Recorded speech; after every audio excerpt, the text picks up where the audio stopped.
The volume of U.S. arms shipments to Israel has exceeded 90,000 tons. According to reports published by international news sources, since the beginning of the latest round of clashes between Israel and Palestinian armed groups in the Gaza Strip, U.S. arms aid to Israel has increased significantly. According to some media reports, the number of flights carrying U.S. weapons and military equipment that have landed at Israeli airports has exceeded 800 aircraft, and the total volume of these shipments has exceeded 90,000 tons. Al Jazeera, Reuters, and the New York Times have indicated in separate reports that the United States, as the main supplier of Israeli military equipment, has sent billions of dollars in military aid to Israel, including ammunition, missiles, bunker-busting bombs, and other equipment, since the start of the conflict in October 2023.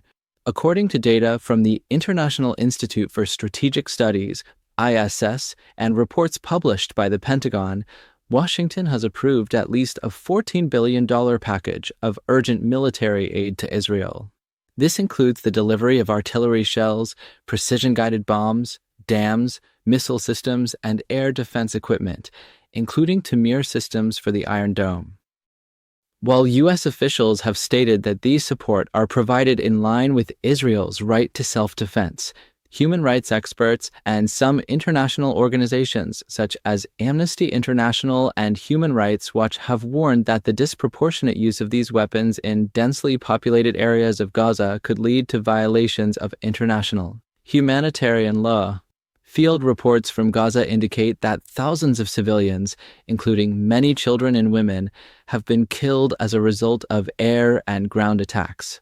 The United Nations and the High Commissioner for Human Rights have repeatedly warned about the humanitarian situation in Gaza and the risk of collective punishment. In various speeches, UN Secretary-General Antonio Guterres has called on the parties to comply with international law and refrain from targeting civilians.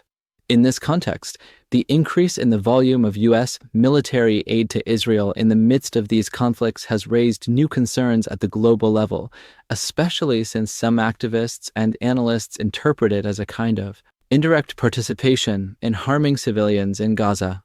However, the U.S. Department of Defense, Pentagon, emphasizes that all aid is provided within the framework of existing laws and bilateral defense agreements, and the responsibility for the use of weapons lies with the recipient.